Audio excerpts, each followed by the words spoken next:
Sonic Talk. Hello everybody, welcome to Sonic Talk, episode 538, recording today live on Wednesday the 27th of June, right in the middle of the FIFA World Cup, to which England, if I do forgive me for saying 6-1, even if it wasn't the greatest team in the world, it's still pretty damn good. If you're into soccer, allow me just that tiny little bit of gloating. But again, this isn't a football podcast. This is to do with music technology, synthesizers, software, plugins, iOS stuff, live performance, production, all of the things that surround making music, synthesizers. I think I might have already said that, but that sort of stuff. So please do stay tuned for your fun there. I want to say thank you very much to our show supporters. We've got iZotope, and we'll talk. I'm going to run their little slot right at the beginning of the show. You can win a copy of iZotope's Vocal Synth 2, which is a brilliant vocal processing set of modules which work very well together, and also SynchroArts Revoice Pro, which is currently on sale for 30% off list price till the end of June. If you want to take advantage of that, you can go to bit.ly/Revoice30 and that'll take it through and they can tell where it came from. Anyway, let's say hello to our guests. As in the summer months, I don't know if you can hear in the background, the air conditioning is working very hard. We haven't got a silent air conditioning unit here because we haven't plumbed it in. Well, we haven't got one, so I have to turn it off when I'm filming, but I'm not turning it off here because I'm using a dynamic mic. But I want to say hello to our guests. We'll start with Mr. Charles Chicky Reeves, who's there in his London studio. He hasn't got the windows open today, so I'm guessing your air conditioning must be working all right, or you're naked from the waist down with your feet in a bucket of ice. Yes. No, actually, there's my neighbor's doing a lot of building, so I decided not to open these noise ventilators. So if I do that, you're gonna hear a lot of the kind of noise. So yeah, I know what you mean. Oh well, lovely to have you. I'm sweating You're for the team.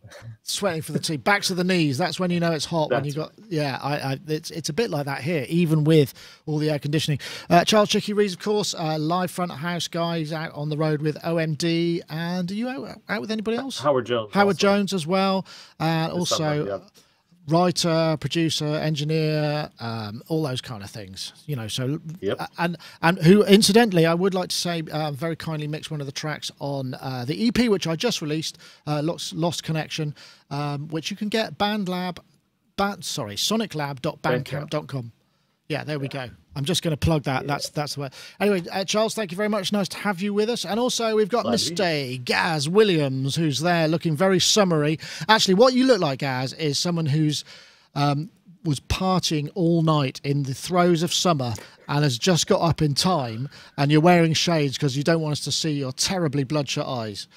We'll pretend that's the case, even if it isn't, because it suits it's a great narrative. You're looking very rock and roll, is what I'm trying to say.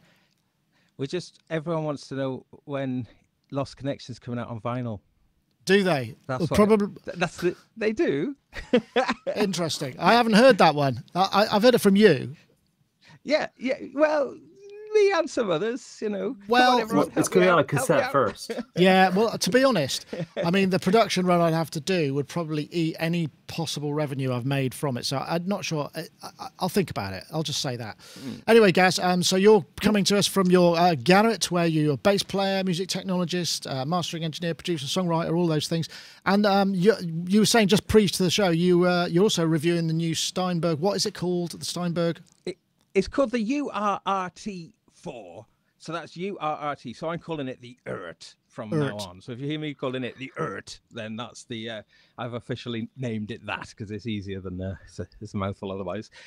So yeah, I mean, and the kind of key thing that makes that stand out is that it's got switchable Neve preamps on it, and yeah, so we just Neve Transformers, I think they are. Neve Transformers. I didn't say yes, Transformers. My mistake. Neve Transformers, and they are the Yamaha D pre's, which I think are very good pre's anyway. So, but then with switchable Neve Transformers, so I can switch out the transformer.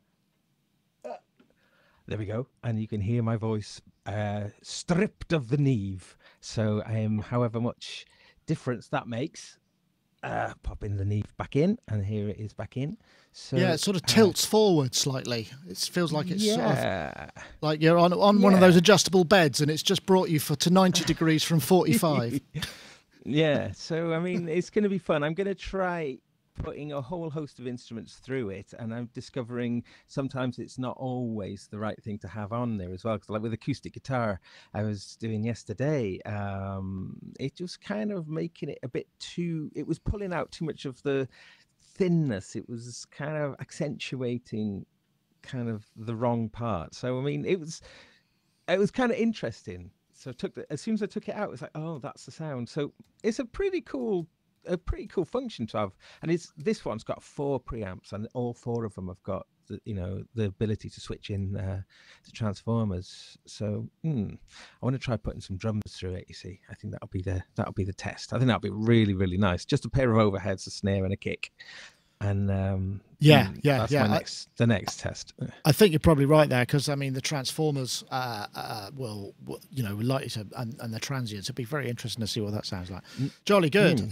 Okay, well, we should move on to some topic. Oh, actually, no, I was going to do the iZotope. Let's just get the iZotope competition done first, because I think that is probably a good place to put it at the beginning of the show. So obviously iZotope's Vocal Synth, which is available now. It's essentially a set of modules, new Biovox module, massively improved vocoder, CompuVox, TalkBox, more effects, which you can reorder. Really cool vowel pad in Biovox, which is you can fix and change vowels.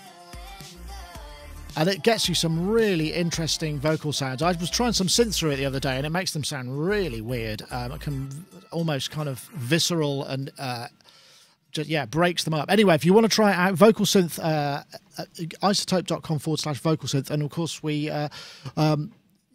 with all their stuff, you get a 10-day free demo. So what I'm going to do is I'm going to leave it there, and then I'm going to do the competition after that, somewhere later in the show. How's that for a tease? So anyway, let's get on to the first one. Let's see. Oh yeah, here we go. This is not really. So it's an Oboe Home DMX. Original factory sounds and recordings. This is by Synthmania. I'm just going to take it forward. This is about the original sequences that came with it. We'll remember some of those sounds with fondness. God, it's such a distinctive sound, isn't it? Anyway, I'll leave it there. And the reason I'm playing that video is because DSP Synthesizers have announced an RMX module, which is essentially 6 voice drum module with 18 of the ROM sounds in it, with individual outputs and I guess individual trigger inputs, which just seems like a really clever idea, really, in many ways. I mean, I should actually probably put the screen up so you can see that. So there it is. You can see it, RMX from DSP Synth. 18 classic 80s ROMs, 6 voice polyphonic with a slider and knob and tuning knobs, one mix mono output. I mean, it seems like a no-brainer for a drum module, particularly ones that are digital based. So you could just have all of that. You wouldn't need, a whole Euro. You just need triggers. So you could run it from a BeatStep Pro or anything that has triggers out. It just seems like that's a bit of a no-brainer idea. And you can think of all sorts of other drum machines that could work with. I don't know, Charles. I mean, you work with a lot of bands that would maybe their golden eras are times when those drum machines are available. So those are the sort of sounds you might want to be using. I guess it's probably more computer based for you, but I mean, you could see that it'd be useful, right? Oh yeah. I mean, I saw that and then I thought, oh gosh, I don't even have any 500 series stuff. I don't have any Eurorack stuff, and yet I want to buy this. It's great. I love the idea of it. I love the fact that it has all the individual outs. The first thing I saw when I scanned over the list of the features of it was I saw the the mono mix out, and I was like, oh, but then all these individual outs. Who needs all this stuff? Who needs a stereo out? Yeah, it looks great. And the other thing too is, you're basically buying like this classic piece of hardware, really, that without the unreliability of the old hardware. And it's it's all new stuff, really. So it's sort of like, like one of the disadvantages, I guess, of a lot of old keyboards that these components are going to fail over time. Whereas when you have like a new piece of kit like this, that's a bit farther off in the future. So yeah, I'm excited by this. I really am. It's very utilitarian. I mean, it's just the sound sources, trigger and sound sources, and I think it does have USB MIDI as well, so you can hook it straight up to a computer, I guess. I should all point there's no demos on this, and dspsynth.eu. Since I posted this story, I was looking on Gear Sluts and various other forums. Muff Wigglers, and there is some questionability about the guy's reliability. He's been ill and all sorts of things, so that's just buyer beware. But the general idea is a really good one, and I think that would be kind of cool. I know, Gaz, I mean, there's something about having something that's dedicated. I mean, yeah, we can all get the samples and run them out of sound cards and put them in the DAW, but, you know, there's something a bit different about having it as a dedicated piece of hardware, even if it hasn't got the sequencer on it. Yeah, and in Eurorack especially, I mean, just being able to have those sound sources and that you can then just patch into whatever is a great idea. And I mean, you know, it's things like that actually. Oh no! It's weird, isn't it? Because I mean, on the feel myself being drawn with it's weird though, isn't it? Because on the face of it, there's nothing. I mean, it's just a box with some outputs. I mean, there's nothing. It's I guess it's just the idea. Just thought that it's actually a cool idea, perhaps more than anything else. Yeah, and as you say, that when just you're playing that little video clip at the start there, as the sound of this, or well, I say the sound of this, the sound of the DMX is just, it's just, you say it's so familiar, you can't be critical about it. It's such a kind of part of our, you know, listening heritage, isn't it? Do you know what I mean? And but to be able to then take those sounds through, which, you know, of course you can anyway, there's other ways of doing that for sure, but this, having it in that fixed box, as you say, dedicated for it, or anytime you're running beats out, your basic thing's going to sound lush, and then just patch it through. Bingo. Yeah, it's a great idea.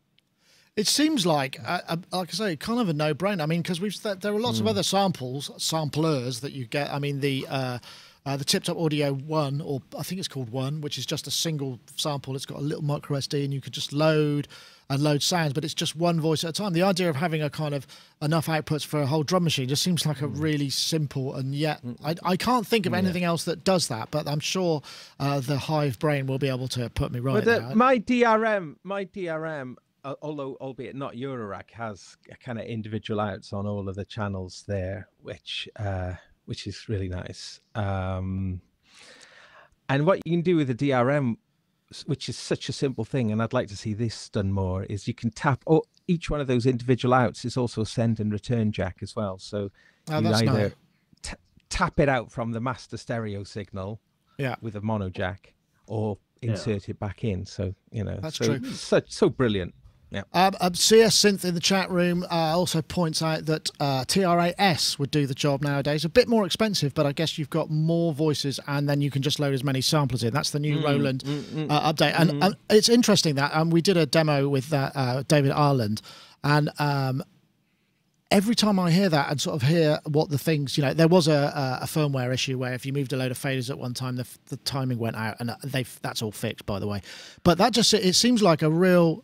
a sweet spot for drum machines at the moment, the TRAS. I definitely kind of can see that. And when David was using it in the recent Roland System 500 demo that we did here, it did a really lovely piece of music. It wasn't the usual kind of acidy 303 thing, which is often you gravitate towards it. It was a really good and it just made me think, as drum machines go, it's pretty cool. I think Roland have got the sweet spot there. Have you come across one of those, Charles, in live, the RAS? No, not live stuff. In the studio, certainly. I thought about getting one of those too. I like the idea of having, you know, not a piece of software that can go out of date or that, just like a piece of hardware that does its thing. You know, it's so the whole reason I got into keyboards. You know, and soft synths get updated and they don't work with certain systems and things like that. I like the idea of a dedicated piece of hardware that does the thing it's supposed to do, and you know, and take it out of the digital domain and run it through a Valve console, or you know, any number of things. So yeah, but I think you're right about the Roland drum machine. I think they really have got a great product on their hands, and it's another thing I've thought about getting. Like, it's interesting. It's almost, I mean, it's weird, isn't it? Because you've still got the TR8 out there, and it's almost like, well, kind of hard to see why you would buy a TR8 over a TR8S. I expect the TR8 is a little bit cheaper, but I mean, ultimately you get most of the same functionality, all of the same sounds plus samples, and there's more effects, I believe, on it as well. Yeah, so. Yeah, it's a massive jump up, the S's. It's a really lovely machine, and it does make me think that I think the best drum machines of all time are being made right now. You know, it's an interesting thought. Well, maybe you're right. I mean, the thing is the I suppose the the thing is with it, there's been, especially with the Electron stuff and now the Roland stuff, where you've got more real-time interaction. I mean, that's the thing. I mean, for a lot of people, I mean, myself included, I really don't like working in pattern mode. I can't, you know, particularly if or step mode, because if I'm thinking, oh, I want that little jink there, it's like, well, okay, that means it can't be in just quarter notes. It has to be in, what's that, 16ths, or does it have to be 30 and I just can't compute, and it starts to get me into IT, and I'm using the wrong side of my brain, and then the moment's gone. So the fact that you can just play stuff in is important, I think, and also the real-time parameter tweaks in a lot of these new modern drum machines makes it so much more powerful and so much more the center of a kind of live type of scenario, I think. Yeah, absolutely. Exactly. Yeah. So this, I don't know, as we say, maybe best wait until you see them in the flesh, maybe when there's a video out there or whatever, but it's going to be priced at around $339. That's from dspsynth.au. But as you say, there are many ways you could do the same thing. Okay, let's have a look now. Yeah, what was this one? I can't even remember what this is. Oh yes, of course, this is the new Softube. Hello again, everybody. Welcome back. George here from Softube, and the icing on the cake is Weiss here, the compressor cherry on the limiter. pudding, the final of our 4 Weiss Dynamics plugins. The compressor limiter has finally arrived. Like its cousins, the de-esser and the mastering maximizer, this compressor limiter is based on the prized sonics of the DS1 Mark III, a compressor limiter and de-esser which has been found in major mastering studios around the world for a couple of decades now because of its fabulous, transparent, clean sound. And once you start to get to grips with and take for granted that exemplary Weiss sound, you realise that this plugin, like the others in the collection, is all about refining workflows, maximising the potential of your workflows in the DAW and giving you the right tools for the right tasks. So the de-esser is all about de-essing, of course. Clearly. This was interesting. I mean, what this is also showing, I mean, Softube are kind of, I suppose there are kind of like two big software houses that are doing these great emulations of sort of hardware side. Obviously, you've got Universal Audio with their dedicated platform, and Softube as well. And both of them have their merits and whatever. I mean, I guess it must be quite hard to eke out, oh, we can make this one because nobody's made that. You know, it must be hard to find things to emulate at a component level, but also the fact that this sounds pretty good. I mean, the thing about the Weiss is it's very transparent. It's not really an effects compression thing. It's something that you would just essentially kind of create leveling effects with very much transparency. There's a really good demo later on where he does it with a tambourine, and it's astonishing how it handles those transients and handles those things. I mean, what would you go for the most transparent compressor, Gaz? I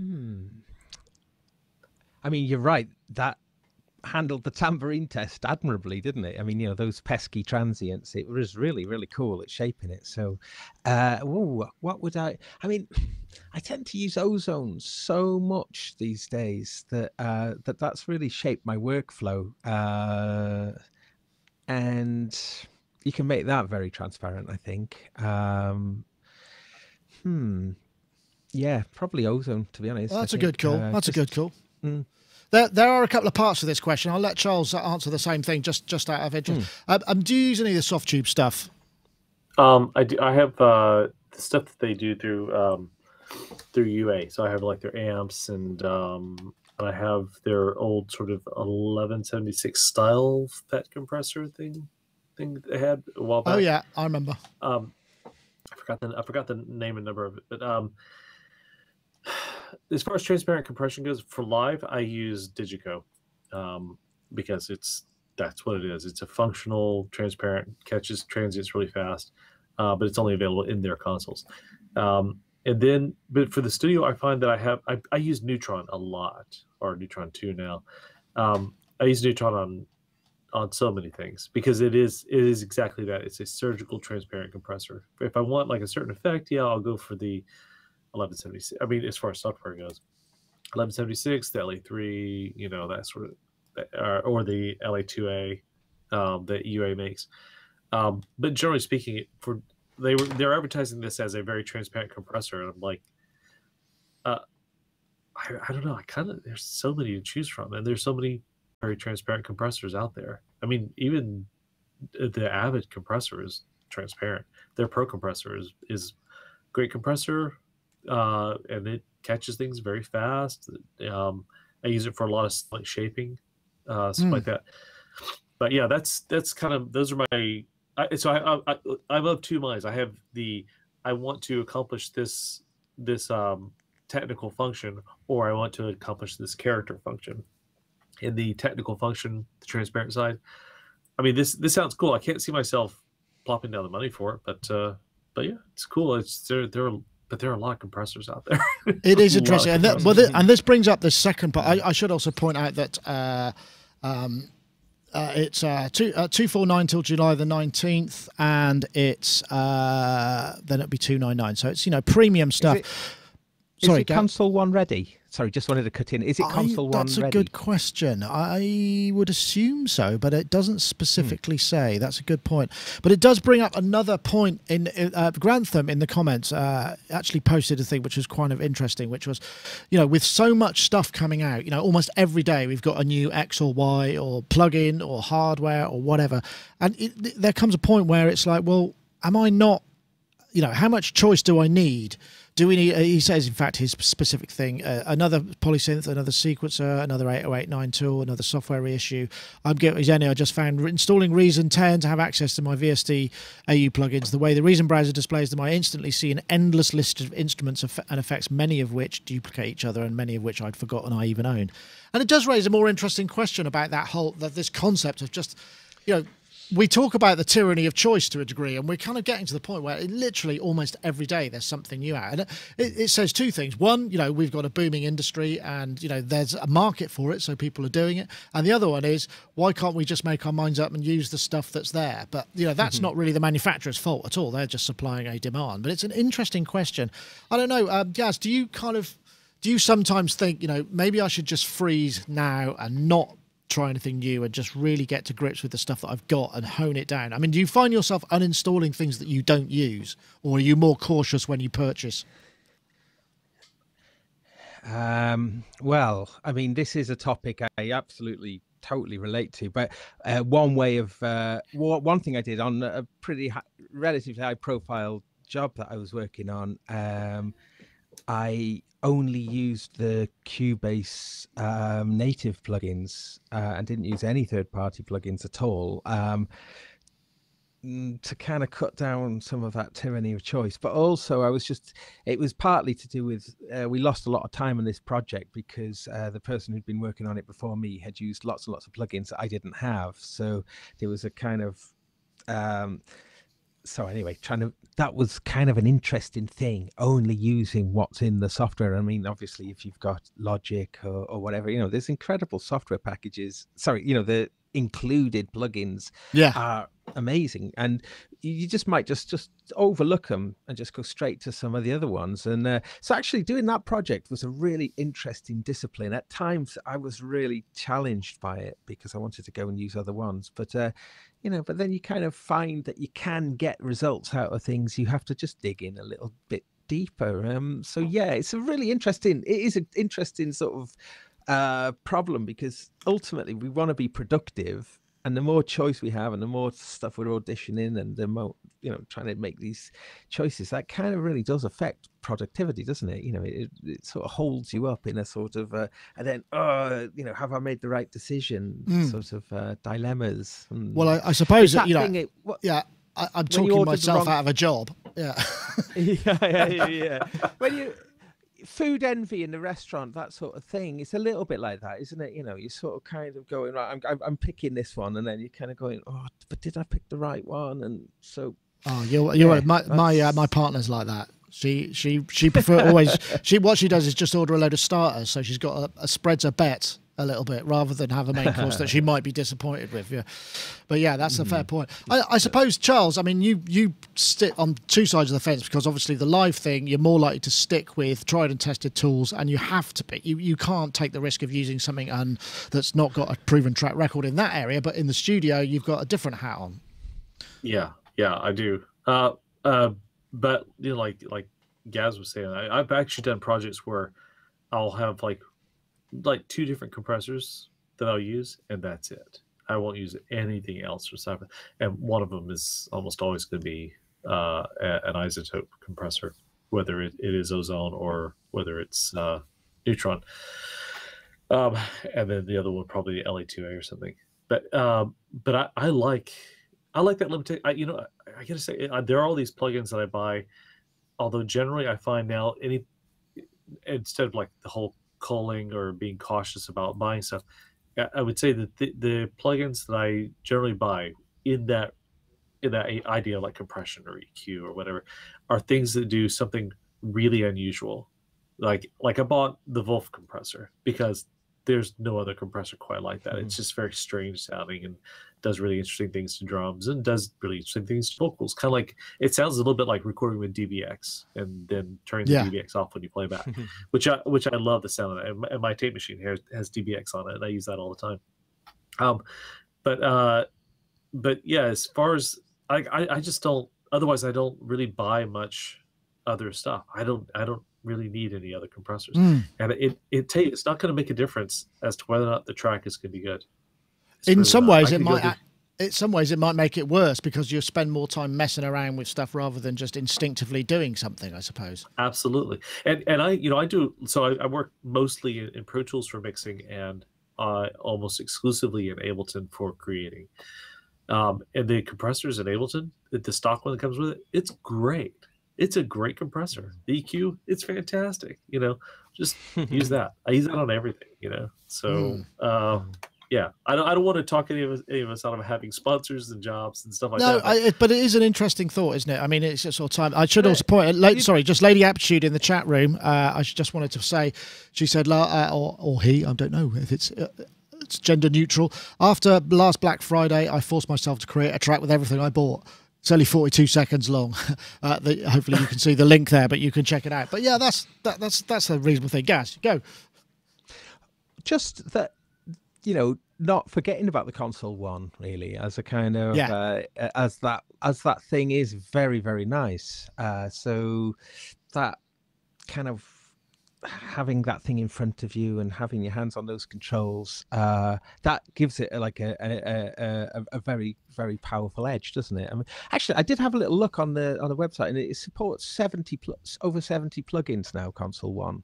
So that's interesting. Well, because when you reviewed it, you weren't so keen, were you? Because it's the thought of having to put everything on each track, but you changing your attitude there a little bit. Well, this is the version 1. This is the version 2 that's out now, and a whole bunch of things with the version 2, and including bringing the price down a little bit as well, which I think now it's an absolutely spot on. I think it's brilliant. So again, that because of just how much the Console One emulates a hardware workflow, does really maybe change the value of the plugins that you buy. That you run on them. Yeah. I can see your point there. You do it through that hardware interface. Okay, that's a fair point. But okay, so I'm just going to bring in. We're just going to do. I've changed things around a little bit now, so we're just going to do our iZotope Vocal Synth 2 competition. If you saw the trailer a little bit earlier on, we're looking for, if you're looking to win a copy of iZotope Vocal Synth 2, which is excellent vocal processing vocoder vocal synthesizer. We're looking for the hashtag Vocal Playground. That's one word, and the hashtag Vocal Synth 2. To @Sonicstate and @iZotope Inc. So if you want to win a copy of Vocal Synth 2, tweet the hashtag Vocal Playground and the hashtag Vocal Synth 2 to @Sonicstate and @iZotope Inc. And they will be able to announce the winner for that competition next week. We do have a winner from last week's competition. It's a chap called Martin Bulldog, whose Twitter handle is @MartinRoxart, Rox ROX, Roxart, @MartinRoxart, who tweeted, "I could do with a vocal transformation," and then the vocal transformer and the hashtags that he passed. So if you want to get in touch, Martin Bulldog, we will be able to put you in touch with iZotope, and they'll be able to furnish you with a copy of Vocal Synth 2. Okay, right. What's our next topic? How about this then? So this is interesting. I mean, on the face of it, it seems a bit gimmicky and perhaps not such a great idea, but this is the Algonaut Atlas. And it's essentially a sample organizer / sample player, but it works as a sample librarian as well. So you can drag and drop samples that you find within it. And it uses AI and it analyzes your local samples as well as any of the other stuff. Comes with a load of, it's from Sample Magic content. and then it creates these kind of like clouds of samples. So it analyzes your content with this sort of AI algorithm, and then you tell it whether you like a sound or don't like, and you can create these random kits, and the kits that it creates based on your own sound libraries will be nearer the sonic characteristics of the sounds that you have already chosen. You can edit the I think it's 8 tracks playback. You've got various bits of synthesis capabilities for them, and it's actually a really interesting idea, because we've heard the AI tag and the kind of cloud learning and the hive mind, and as far as I can tell, you know, if you hit like or dislike, you create this sort of median through it, and when it's based on everybody's likes and dislikes, then you end up with a sort of slightly vanilla potential, because it's the average of everybody's likes and dislikes. Whereas if it's based purely on your own, this doesn't use the cloud or anything, it bases only on your sounds and your choices. And that strikes me as a much more interesting proposition, because you can effectively use it to hone. It can help you hone what you like and then provide you with things that you like from your own sounds, if that makes sense. I mean, it does a whole load of other stuff behind, but it's the AI side of it. It uses something called Sound Class, which is their AI sort of technology. That's what they call it.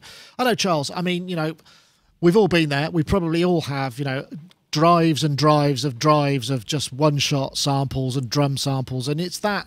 I mean, it comes to the point, you know, it's back to that kind of which one do I use? I mean, which out of snare 1 to 55 is the right one for the track? Can you see yourself well, like for maybe me it's like 1 to 155 or yeah, 2,100? Yeah, exactly. And again, I mean, it sort of comes back to the same problem, doesn't it? Really, but this seems like a much more. I like the idea this is a localized solution. Yeah, I like that.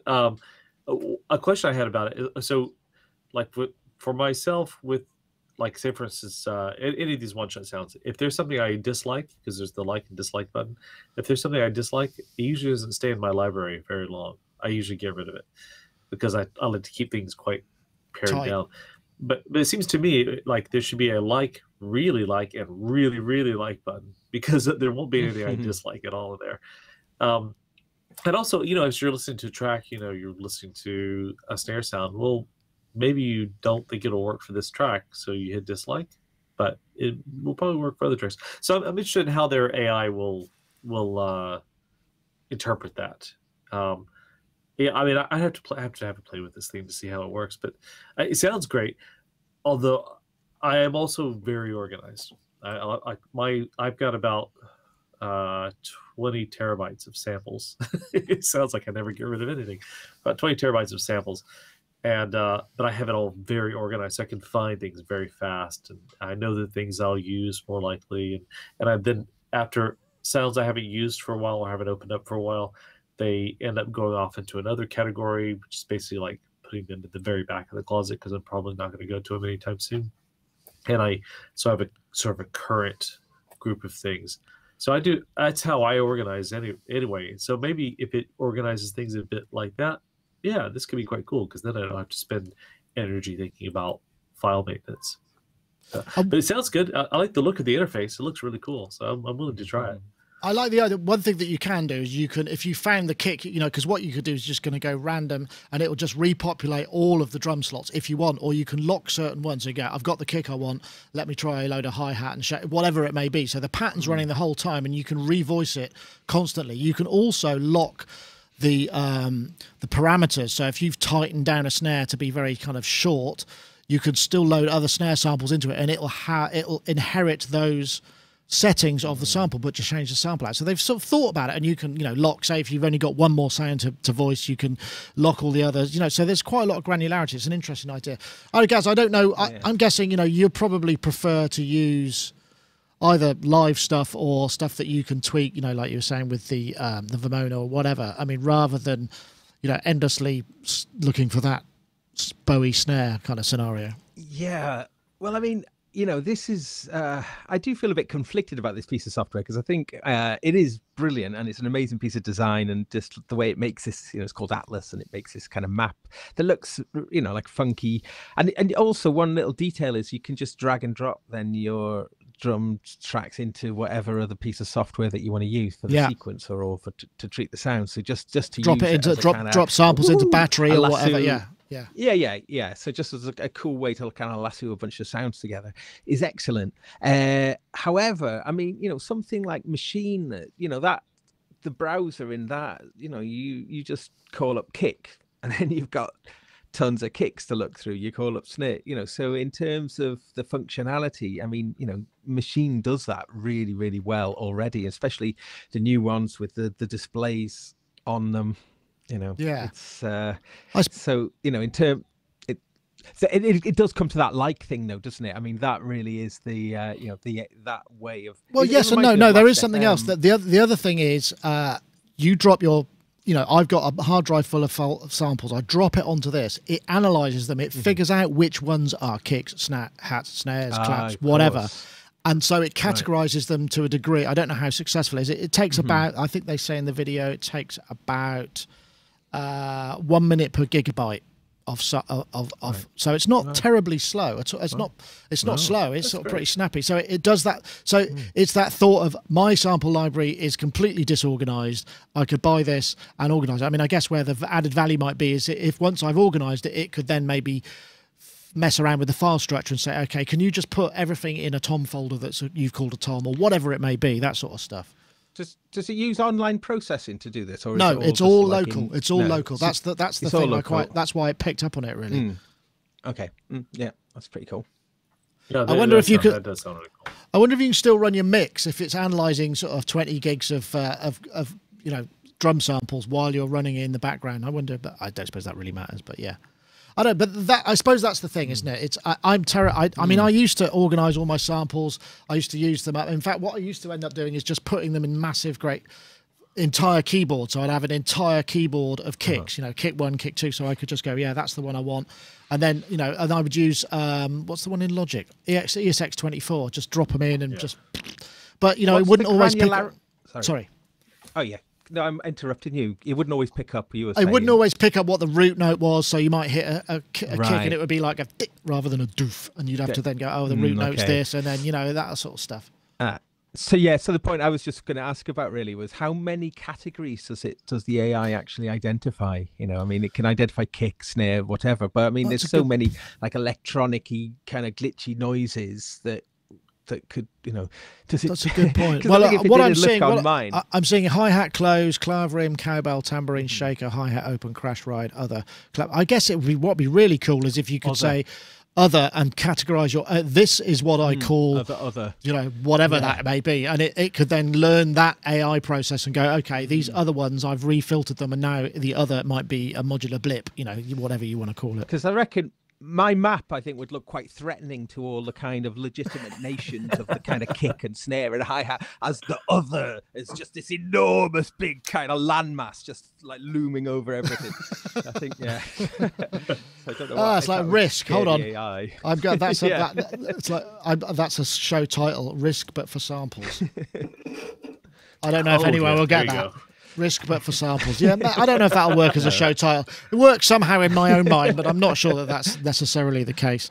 But yeah, okay. Well, but yeah, if you want to check it out, you go to algonaut.tech and it's there it is. I mean, they call it a sampler. It's not really a sampler. It's a sample organizer and playback thing. So you could try all the features unlocked for 14 days. So it's well worth a try. And it's about $99. So you know. Yeah. What do you think about the price of that? It sounds expensive, right? Isn't it? Sounds expensive, but I guess that's because we're just used to everything being so cheap, and it's not shouldn't always be. How much content comes with it, though? Oh, that's a good point. Because I mean, we are so privileged, aren't we, these days? Yeah. You know, that this thing. Wait till the tariffs kick in. It's got a ton of sounds in it, and. Yeah, I can't see whether that's going to be what that case is. But I think now I've sort of because I changed up the order of the ads, I should probably get a word in from our friends at SynchroArts. So stay tuned. This is the deal on Revoice Pro, 30% off till the end of June. So not long. You've got the rest of the week, and that's it. You get from SynchroArts. It's great for ADR and stacking vocal parts. Get 30% off. Audio switched in a blink, harmony's always in sync. You wanna rhyme in time and get into this tune. Get Revoice Pro, now the offer's ending soon. You wanna rhyme in time, doobie-doo.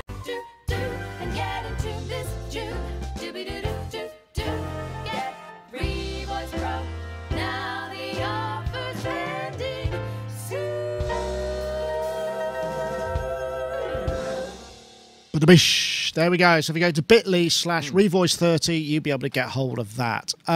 Now, that we're talking about tariffs. This was an interesting article for. We don't know. It's not often. Well, it's interesting, isn't it? Because politics and music tend to mix quite a lot, just in terms of ideology and singing about various issues or whatever. That's all sort of standard. But it's very rarely that it actually affects on the ground. And this was an interesting article from Peter Kern's CDM link article. He wrote, "There's new tariffs," and it's this sort of news of a new trade war that's Trump's administration is penalising some of the stuff that's coming in from the EU, so therefore the EU is kind of tit for tat. So yeah, it happens periodically, I know, every 20, 30 years, and it seems like we're entering a new phase. And it looks like it's a really well-written article. There's a lot of research in it, but the crux of it is, it looks like that some, also China as well, that where a lot of people get their parts from, they're looking at hitting a 25% tariff on component parts, electronic components, which could, we've seen prices fall and fall and fall and fall, and now we could be in a situation where there's going to be a base level at which they can't. So at some point,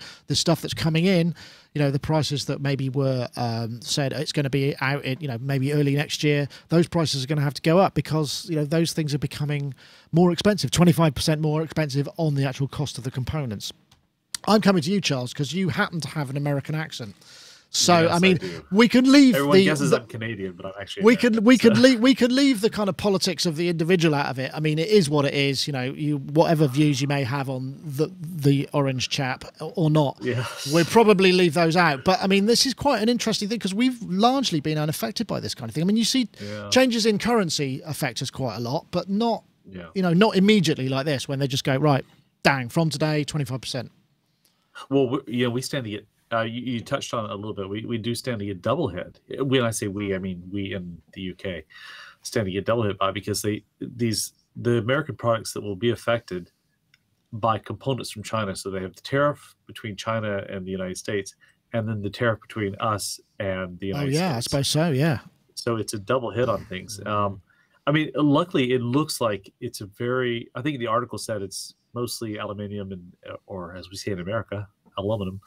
And rice, those are the main things that seem to be affected. But in the music gear side, not a whole lot of things. There's so little stuff that's actually made in America, in our world. Honestly, everything is sourced out of China or Germany or places like that. So I think we'll by and large be okay. But a trade war is a terrible thing. Yeah, it's not good for anybody generally, I suppose. Everybody, it's like any war. Everybody loses. So I think it's ridiculous. But I suppose the thing is in some ways, because we've come. Whenever you see a price hike, it's like gas, isn't it? When gas goes up by 10 cents a gallon or 10 pence a litre or whatever it is, it never comes back down to where it was when the prices go back. There's a general creep, isn't there? So we're gonna see things getting more expensive just by their nature. We saw it happen. We saw it happen with Brexit, didn't we? Prices of things went up Marmite immediately after Brexit, and they haven't come back down. In music tech, they've maybe come down a little bit, but they're still, exactly what you're saying, they haven't come back to the sort of pre-Brexit. We're just talking about the vote, when the vote was declared. So, wow, this is incredibly frustrating for so many people, really frustrating, and and it totally flies in the face of the amazing thing we saw at Superbooth, very international people coming together and amazing, it's like the opposite of what's going on. It's really frustrating. So let's just hope that it's fairly temporary and things at least don't stay this way for long. I was trying to think about positives from it, and I was thinking, well, it does kind of change the second-hand market a little bit, and it started making me think about what products are currently rock bottom in the second-hand market, whether there's something that can be done there, I'm interested in this late 90s sort of DJ kind of era, and then sort of taking things and using them in ways that they weren't in. Well, maybe that'll be the case. Maybe that will be. Yeah, but no, that's an interesting point. Maybe I'm just wondering whether maybe what will happen is people will, as we talked the previous a couple of topics back, where people will just kind of go, well, I'll use this then, and I'll stick with that, and I'll just figure out how to use it better. There may be more creativity that comes out of it rather than just sort of buying stuff instead of being creative. Even though that there are lots of downsides, that might be a positive side. That's quite correct. Yeah, no, that's a fair point. I suppose limitations always lead to some sort of new creativity anyway. So hopefully that. Yeah. But I'm hoping that we don't really have a lot of limitations to deal with here. I hope this trade war ends up just being a bit of a skirmish and nothing more. But we'll see what happens. Yeah. Well, let's hope so too. Yeah. But I think it's good friendships are made all over the world, aren't they? So there is possibly pathways and ways of sort of circumnavigating some of the kind of the more odious aspects of this. Hopefully, I don't know. I'm just trying to keep positive because I just don't want to see, this international. Our international community needs to stay super strong and super kind of. Yeah, I would agree with that. Here. There was a story that came in earlier. It is a rather speculative one, but everybody I keep seeing in large letters, Moog One. So well, let's just drop this one. This is the news that Moog One trademark was announced, was registered at the same time as Moog Grandmother, which is the was it Grandmother or what was the other thing?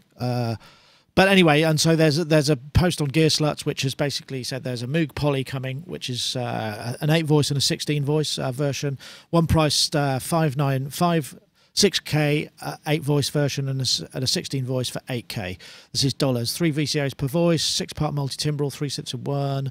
3-part multi-timbral, knob function, 4 LFOs, state variable filter, and Moog ladder filter. It's starting to sound a little bit like a polyphonic matrix brute in many ways, except more LFOs and what have you. But yeah, lots of stuff going on there. And looks like we've got effects as well. 2 assignable mac. I'm not quite sure what those are. So it's kind of. It feels like the Moog thing, but with more veering into the Rev 2, dare I say it, or sort of aspect of it. But again, it's going to be one of those kind of premium Moog products, which many of us won't be able to afford. I mean, that's a lot of money for an instrument in any way. No. Yeah, add 25% to that. I don't know, but I mean, it's it's a Moog thing, and that's what they do. They'll be able to sell plenty of them, I'm sure, enough to make it worthwhile. Yeah. Whew, I mean, it's just that's a stinger in it, that price, and that's so disappointing. It's just sort of this like long-awaited synth. There's rumor of this for a few years now. But that price point, that's like, ouch. I mean, real ouch. I mean, God, does it need to be that expensive? That seems just extremely expensive. Like by a fair few grand, twice as expensive. I have no idea what goes in there, of course, but I mean, I am really shocked by that price. Yeah, God. That's awfully high. Yeah, that's like, I mean, again, but you say this is possibly speculative as well. So yeah, I mean, there have been rumors. I guess the thing is because Moog have been badgered. It's like make a poly Moog, make a poly Moog, make a poly or a memory Moog, make a memory Moog. That's what people want, and it's like, well, here it is then, I suppose. I mean, perhaps. I bet they can. Agreed. It's speculative, so we don't know if those prices are real or not. But I would imagine that they will probably sell for something close to that price, and they'll do it because they have those 4 letters MOOG on them. There is that, but at that price, if I want a polyphonic matrix brute, then I'll buy another matrix brute. They'll link them together. Actually, what does a matrix brute cost? Is it? Well, that's a good point. I wonder what is the cost. I can't tell you what I paid for mine, but I think. No, I'm just looking at what the. 20. Well, about 1,500. 1,500. It says here.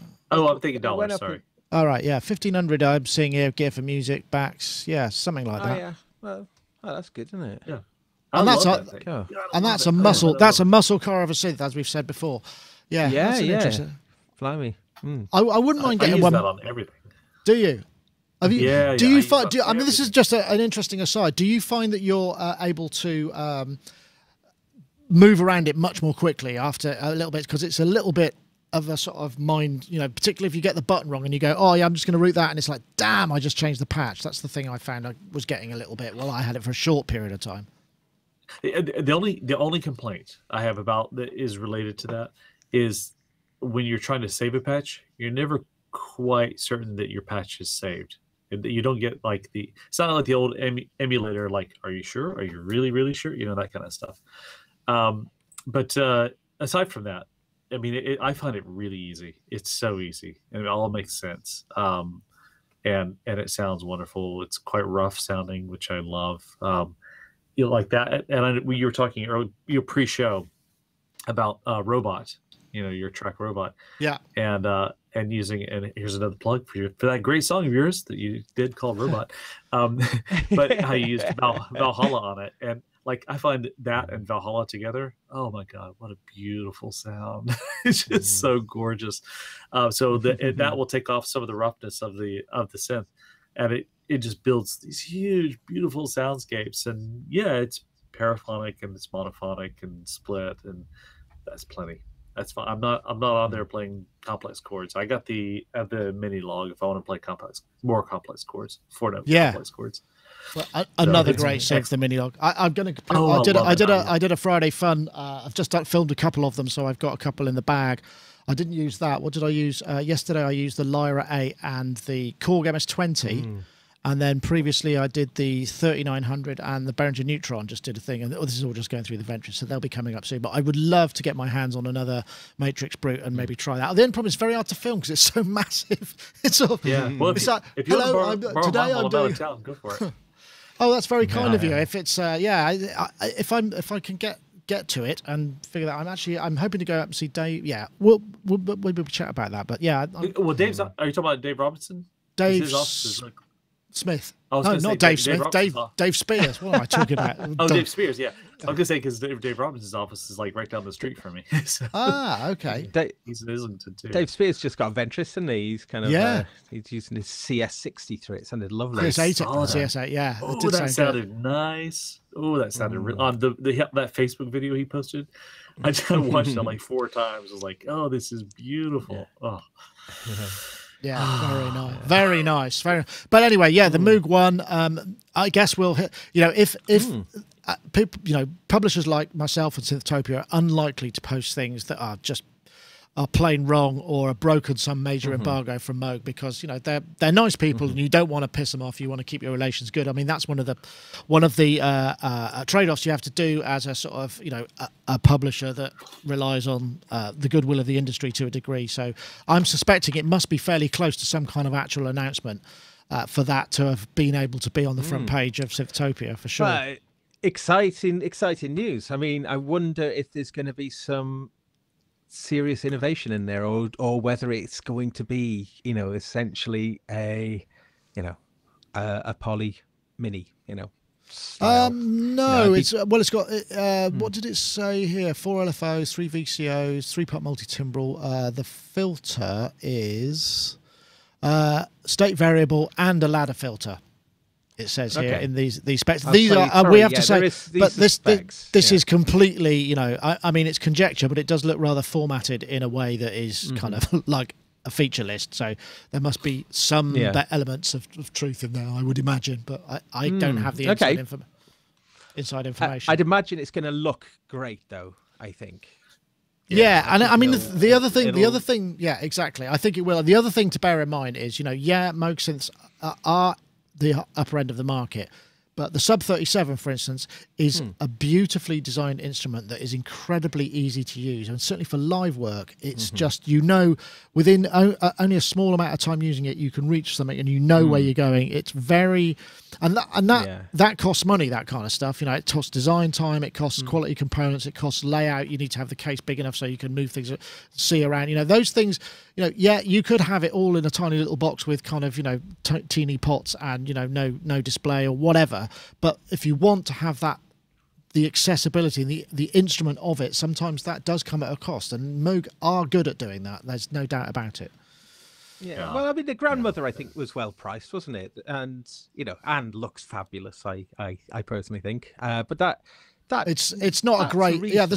The spring reverb's new, I guess, and there's a few other bits and pieces in it, but it's still yeah. I'll see if I can find a picture of that, see what we're talking about. Yeah, I like the colors of it. I think I do too. I think it looks brilliant. I think it's a really, distinctive looking, and I can absolutely see how it's going to work in lots of musical, situations. It's going to be very sort of hip and cool to use. That's what it looks like. It's there we go. It's lovely. Yeah, I haven't had a go at one yet. I've not seen one in the flat. There's Summer Nam, I think. Is it Summer Nam this weekend? I'm not sure if it is or not. We used to go, but it's... no, it's not, is it? It can't be just yet. Hold on, when is Summer Nam? I'm going to have to look that up now. Summer Nam, the last couple of years, it's been inside the school holidays. Summer Nam, let's see when it is. Heart Music City, when is it?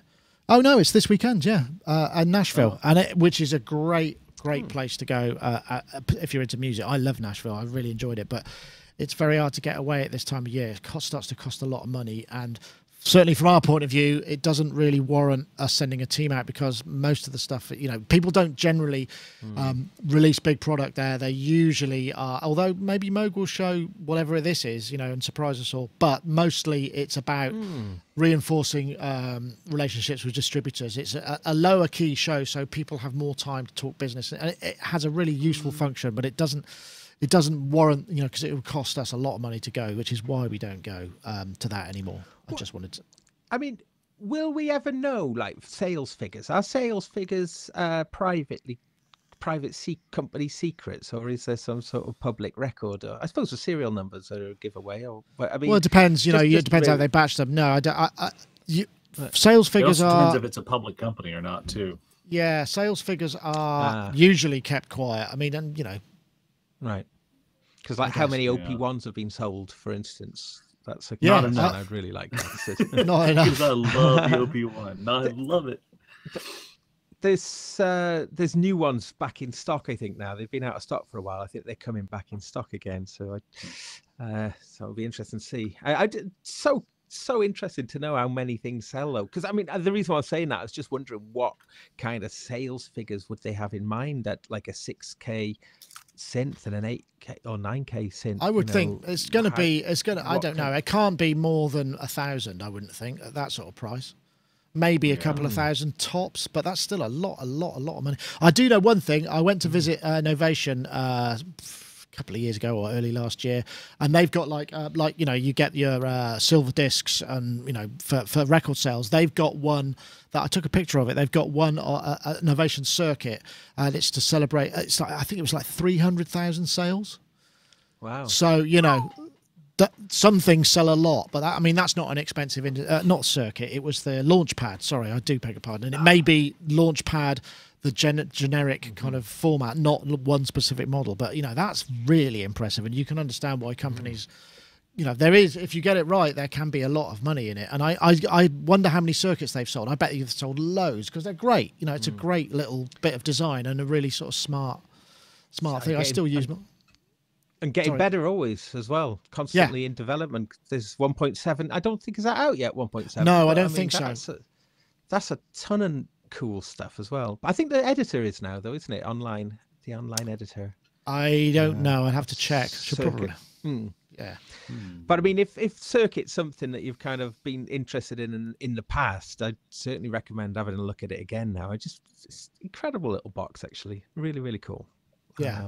I think the way they've supported that over the career, and it does, and just the UI is just is so well designed. It's really easy to use. Anyway, I suppose we're getting to that point, isn't it? Gosh, it's an hour's gone by already. It's hard to believe. So I think we covered the main topics. I know we've got a couple of stragglers there, but I think 5 o'clock's a good one. It's hot. I want to go and stand in front of the air conditioning. Gaz, you need to, whatever it is you need to do. I think I can justify taking my sunglasses off now. It was so bright in here earlier. Okay. Right. Got you. Anyway, brilliant. Thank you very much. I want to point out, just before we go, I'll reiterate the fact of the Ozone the Vocal Synth 2 competition. So if you want to win a copy of Vocal Synth 2, look for the hashtag Vocal Playground and the hashtag Vocal Synth 2 to @Sonicstate and @iZotope Inc. And also, don't forget, if you want to check out Revoice Pro, SynchroArts Revoice Pro, which is a great piece of software for creating harmonies, double tracks, pitching correction, all sorts of stuff like that. As I say, Robbie swears by it as well. A tool he uses a lot, certainly for working with vocals. 30% off if you go to bit.ly/Revoice30. You've got until, what's the 30th? Is it 30th on Saturday? So the end of play on Saturday to claim your 30% discount, because then it's going to go back up to the 30% up on the 1st, which is the Sunday. So yeah, that's it for this week. Thank you very much, everybody, for watching. Charles, thank you very much for joining us. A pleasure to have you, and hope your trip to Germany or New York or both go very well, and maybe we'll see you in between those or during or after. Well, I'm here next week, but I go to Germany on the weekend, on that Friday, so I'll be here Wednesday. So okay, great. Well, if you're available, lovely to see you. Also, thank you very much, Gaz, for joining us. A pleasure. Thanks. Oh, the glasses are off. Yes, there we go. Yes. Yeah, no, it's been lots of fun. Thank you very much. Yeah, I gotta go and get some. Gotta go to down by the river. I think get some air. Yeah, nice some river kind of vibes. I think some negative ions. I think, or is it positive or negative? I forget which way around it is. Yeah, I think it might negative be ions. Negative ions around water, isn't it? Right. Yeah. So yes. All right, well, brilliant. Bye-bye. Thank you very much, everybody. We can do the big wave, and we'll see you all next show. Thank you very much for watching. That was Sonic Talk. Don't forget, subscribe, and you'll be able to find out when we're going live again every Wednesday, 4 p.m. See you next time.